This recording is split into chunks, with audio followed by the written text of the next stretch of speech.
Hey everyone, what's going on? So, we're taking a step out of the Kaiju-verse to dive back into My Hero Academia. So if you haven't read My Hero Academia chapter 312 by now, brace yourself, because spoilers are ahead. This chapter in particular helps flesh out our newest villain, Lady Nagant, as we learn that she is the treacherous villain who once upon a time was amongst the most powerful of heroes. Though that's about as much as I'm willing to say during the intro for spoilers' sake. If you're new to the bar though, welcome! Be sure to subscribe for more manga reviews and breakdowns, and if you want to become one of my regulars and join in on the various premieres here on the channel, be sure to hit that notification bell. And when you see that drop-down menu appear, be sure to change your notifications from personalized to all. That way you never miss a chance to come to the bar and chat with me during the premieres. So without further ado, I hope you guys in the premiere are ready, because I think it's time to open up the bar.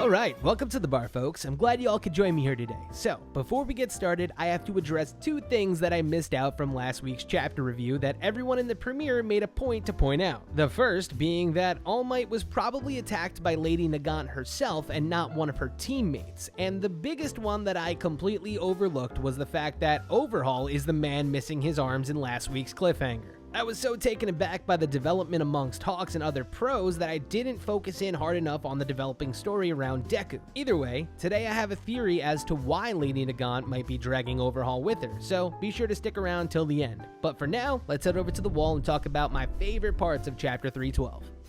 Alright, as a result of Lady Nagant's attack during last week's chapter, there's quite a bit to talk about. I mean, the main complication of her attack is now Deku is separated from his supporters, but the part that I really appreciate is how Horikoshi doesn't take the entire chapter to give us a little bit of her backstory. I feel leaving her shrouded in an extent of mystery provided us with a degree of uncertainty to her character. They made her sound like John Wick with the sniper rifle. There hasn't been many characters introduced as an absolute force of nature, and the way that Hawk speaks of her as a terrifying threat and that Deku just needs to drop everything he's doing and run away from her at first sight, it's pretty astonishing. The way Hawk speaks of Lady Nagant just gives me the interpretation of if she wants you dead, you'll be dead and you won't even see it coming. Also, I'm pretty sure every single My Hero tuber has already said this, but her name is derived from the Mosin Nagant, a Russian sniper rifle. If you've played Call of Duty or something along the lines of Call of Duty-esque type of combat, you know the Mosin Nagant as the weapon that you never choose. Though Deku is a special kind of threat though, because while her second shot is definitely meant to maim Deku and hinder his mobility,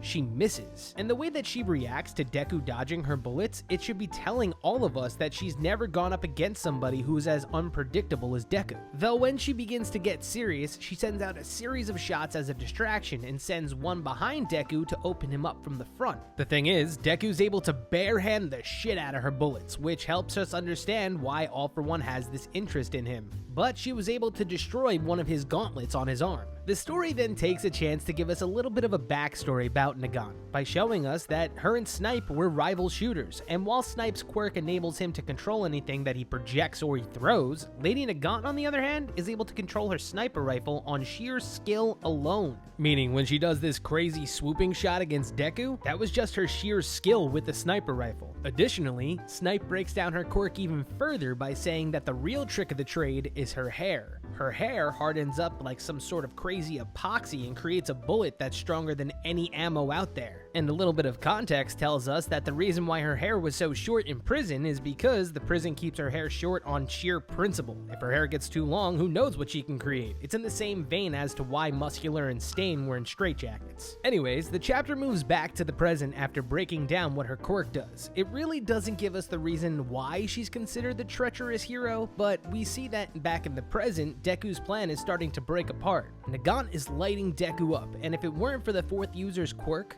Deku would be a stumpy stain on the side of the road by now. And luckily for Deku, all of the pot shots that she's been taking at him has given him her location, so now he has the means to take the fight to her. That's when the story switches perspectives to her point of view for this chapter. She's actually pretty impressed that Deku was able to block two of her shots, but now she's got to be on the move. But first, that means she has to pick up the person that she dragged from the prison, Overhaul. And I guess now we can finally talk about Overhaul because here he is, right here in the chapter. I skipped over it last week and I'm not going to skip over it this week. So let's break down how Overhaul looks in this particular scene. First things first, the obvious. Overhaul is seriously mentally damaged after losing the fight against Deku, being coupled with having his arms removed by the League of Villains. Since we've seen him, he's been reciting over and over that he needs to get to the boss, and the main reason why he's saying that is because he's racked with huge amounts of guilt. I know that there's some people out there that have said that he purposely harmed the boss, and while I say that you're absolutely correct, but he only did that to his boss on the pretense that he would be able to take over the Yakuza. Overhaul's thoughts were all over the place, but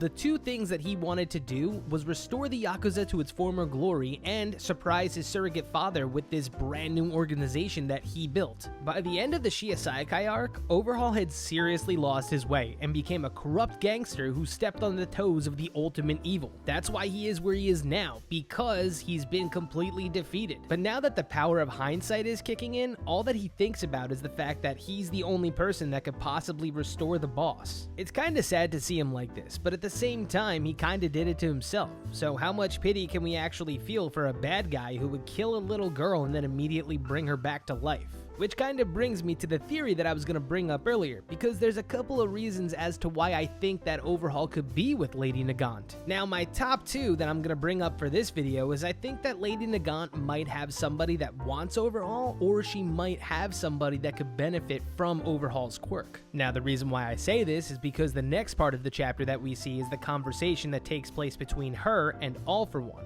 During the jailbreak, All For One specifically approaches her and states that he actually has a mission for her, that there's gonna be a student who leaves UA and he needs her to bring him alive. Now this goes back to what Hawk said in the beginning of the chapter, that Garaki's lab has been destroyed and that there's no way to preserve quirk factors now, meaning that Deku has to be taken alive. He can be missing body parts of course, but you can't take a quirk from a dead body. And All For One knows exactly how to get under her skin by saying that this boy stands between her and the fall of heroic society. She says that another one of those kids are clinging to phony hopes. And this is when, to me, things start to become pretty suspicious. All For One comments on her dragging Overhaul along with her, and she states that he thought he might come in handy. Now, the reason why Nagant is in prison is because, according to All For One, she allegedly killed the hero. Now, for all we know though, All For One only knows half of the truth. Maybe she let him get away. Because this is the part of the chapter, to me at least, where it just starts becoming increasingly more suspicious, because I'm starting to have this feeling that Lady Nagant could have been a victim of heroic society turning against her. I've been waiting for the moment when we get to see the darker side of the Heroic Safety Commission, and I've always said that they've made decisions for the best of society and probably not for the best of their staff of heroes. So maybe it's a possibility that she could be using Overhaul to actually help somebody who's hurt because she knows about Overhaul's quirk and its ability to reassemble and disassemble. And the chapter wraps up with All For One giving her a quote-unquote deposit for the contract, which is another quirk,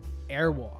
And I know a lot of people are like, oh my god, is Airwalk Pop Step's quirk? And look, I'm going to squash that right now because Pop Step's quirk Double Jump requires footing in order for it to be used. You can't just walk on air. But yeah, we really haven't seen Deku have a mid-air battle like this, and it looks like that's about to unfold. With Nagant being able to skip through the sky and fire off shots, she won't end up a cornered sniper like Deku is assuming. If she's able to keep her distance and continue shooting, she could have the advantage for a little while. That is, until she over-abuses Airwalk. We've seen what happens to people when they overuse their quirks, and now she has another quirk inside of her body, so who knows? But the thing is, Deku has become extremely adaptable and has constantly been fighting since this all broke out, so exhaustion will probably play a part on his part, but it's safe to say that he's had more combat experience in the past couple of months, and who knows how long Lady Nagant's been locked away. Though Nagant gives me vibes of someone who has an ulterior motive. She used to be a hero before being locked away, and a pretty good damn hero according to Snipe.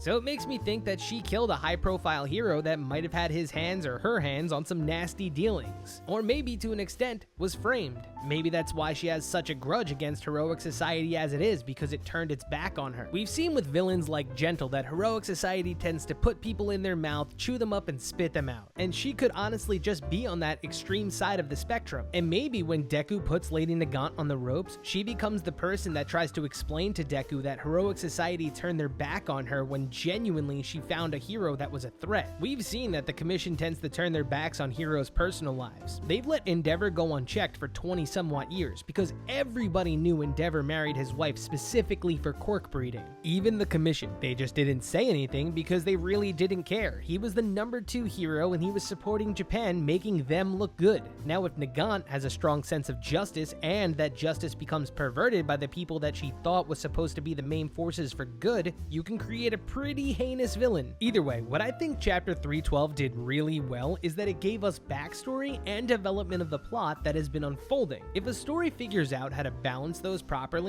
the story won't suffer from fatigue. This chapter started with establishing who Lady Nagant was, while at the same time projecting it as Deku's thoughts. It didn't spend a grandiose amount of time explaining what her quirk was, and when All For One spoke to her, we really didn't learn much of her motives beyond that she was a hero killer. It's going to be interesting to see what more of this character is going to bring to the story, because I have a feeling that she's not just going to be some one-off villain like Muscular. If she is, I would kind of be genuinely upset, because the situation becomes engrossingly more complicated if Deku outright wins, because it also means that Overhaul, who was broken out and dragged to the situation, is there for no reason. And that kind of frays me into 2 trains of thought. Will Deku end up working with Nagant, or will Nagant run away from Deku in the end? I mean, if Deku out of all people finds out that her true intentions are noble, things might start opening up more for Deku to start working with necessary evils. I mean, right now, Deku has kind of turned his back on the help of heroic society, and maybe Lady Nagant will try to appeal to that once Deku tries to turn the tables on her. Though, that's where I'm gonna stop for now. Any more assumptions and we'd have a full-on theory video. If you have any ideas as to what her ulterior motive might be sure to drop it in the comments down below. And if you have a theory as to why Overhaul is even involved in this mess, be sure to throw that down below as well. But I'm gonna get out of here for now.